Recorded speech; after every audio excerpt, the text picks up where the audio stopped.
ಇವರಲ್ಲಿ ಲೇಡೀಸ್ ಗೆ free beverage ಇದೆ, ಕ್ರಿಕೆಟ್ ಗೆ ಬಿಗ್ ಸ್ಕ್ರೀನಿಂಗ್ ಇದೆ, ಸೆಲೆಕ್ಟೆಡ್ ವೈನ್ಸ್ ಮೇಲೆ ಡಿಸ್ಕೌಂಟ್ ಕೂಡ ಇದೆ. ಇವನ್ನೆಲ್ಲ ಮೀರಿದ ಹೈಲೈಟ್ ಏನಪ್ಪಾ ಅಂದ್ರೆ ಇವ್ರು ಬಳಸೋ ಪನ್ನೀರು ಟ್ರೈನ್ ಅಲ್ಲಿ ಬರುತ್ತೆ. ನಮಸ್ಕಾರ ಕರ್ನಾಟಕ, ನಾವು ಇವತ್ತು ಬೆಂಗಳೂರಲ್ಲಿ ನಾಟಿ ಸ್ಟೈಲ್ ಫುಡ್ ಗೆ ತುಂಬಾನೇ ಸೌಂಡ್ ಮಾಡ್ತಾ ಇರೋ ಓಪನ್ ರೂಫ್ ಟಾಪ್ ಪಬ್ ಆದ ಗಲ್ಪ್ ಅಲ್ಲಿ ಇದೀವಿ. ನಾವು ವೆಜ್ ಅಲ್ಲಿ ಸ್ಪೈಸಿ ಸೋಯಾ ಚಂಕ್ಸ್ ಮತ್ತೆ ಆಂಧ್ರ ಸ್ಟೈಲ್ ನುಗ್ಗೆಕಾಯಿ ಚಿಲ್ಲಿ ಟ್ರೈ ಮಾಡಿದ್ವಿ. ಸೋಯಾ ಚಂಕ್ಸ್ ಫ್ಲೇವರ್ಫುಲ್ ಆಗಿ ತುಂಬಾನೇ ಚೆನ್ನಾಗಿದ್ರೆ ನುಗ್ಗೆಕಾಯಿ ಸ್ಪೈಸಿ ಆಗಿ ಖಾರವಾದ ಕಿಕ್ ಕೊಡ್ತು. ಗ್ರೀನ್ ಮಸಾಲಾ ಸ್ಟೀಮ್ ಫಿಶ್ ಇವರು ಎಷ್ಟು ಚೆನ್ನಾಗಿ ಪ್ಯಾಕ್ ಮಾಡಿದಾರೋ ಅಷ್ಟೇ ಚೆನ್ನಾಗಿ ಟೇಸ್ಟ್ ಕೂಡ ಇತ್ತು.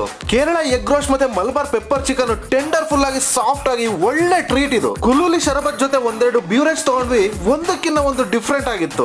ಲಾಸ್ಟ್ ಅಲ್ಲಿ ಸಖತ್ ಐ ಕ್ಯಾಚಿಂಗ್ ಆದ ಗೋಸ್ಟ್ ರೈಡರ್ ಫ್ಲೇಮಿಂಗ್ ಡೆಸರ್ಟ್ ತಗೊಂಡ್ವಿ. ಇದು ಅಬ್ಸಲ್ಯೂಟ್ ವಿಜುವಲ್ ಟ್ರೀಟ್ ಜೊತೆಲಿ ಟೇಸ್ಟ್ ಟ್ರೀಟ್ ಕೂಡ ಹೌದು. ಲಾಸ್ಟ್ ಅಲ್ಲಿ ಆಫರ್ ಬಗ್ಗೆ ಹೇಳ್ಬೇಕು ಅಂದ್ರೆ ಸೆಲೆಕ್ಟೆಡ್ ವೈನ್ಸ್ ಮೇಲೆ 50% ಆಫ್ ಇದೆ, ಮತ್ತೆ ವುಮೆನ್ಸ್ ಡೇ ಪ್ರಯುಕ್ತ ಲೇಡೀಸ್ ಗೆ ಫ್ರೀ ಸಾಂಗರಿಯಾ ಕೊಡ್ತಾ ಇದ್ದಾರೆ. ಇದೇ ತರ ಆಫರ್ ರೆಕಮೆಂಡೇಶನ್ಸ್ ಗೆ ನಮ್ಮ page food rebels Kannada follow ಮಾಡಿ, ನಿಮ್ ಫ್ರೆಂಡ್ಸ್ ಜೊತೆ ಶೇರ್ ಮಾಡಿ.